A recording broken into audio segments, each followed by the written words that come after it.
ideja nam je bila da prosto studenti budu osnaženi i da mogu samostalno, ako imaju neku dobru ideju, da odmah krenu u njenu realizaciju, da imaju sva potrebna znanja iz oblasti menadžmenta, poslovanja, da bi mogli svoju ideju da sprovedu u delu. Ako pogledate, svi ti ljudi koji nisu imali formalno obrazovanje, uspeli su, kao pokrenuli su svoje neke biznise, oni sada kada zapošljavaju i takako traže da ti njihovi zaposleni budu formalno obrazovani iz oblasti koje su njima značajne,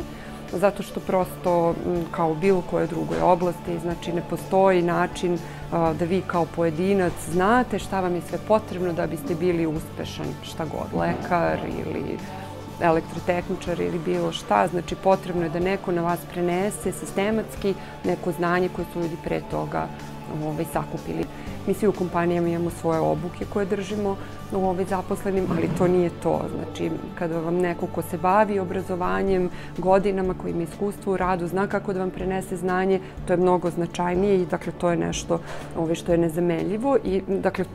zbog toga će akademija uvek biti potrebna kompanijama, znači bez daljnjeg. Nikada kompanije neće preuzeti posao akademije u tom smislu.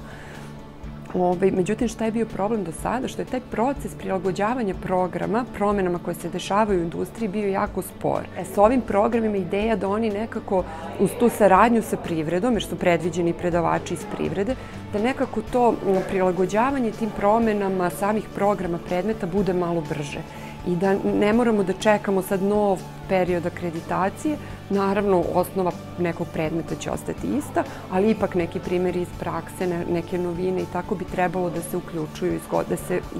ti predmeti iz godine u godinu menjaju i osvežavaju kako bi bili aktuelni. Konkurencija tu može samo da pomogne, jer će prosto naterati svakog od tih profesora, šefa katedre ili nekoga ko smišljava programe, da ih inovira, da budu stalno sveži, novi, da bi bili konkurentni, jer danas je i obrazovanje, mislim, na tržištu.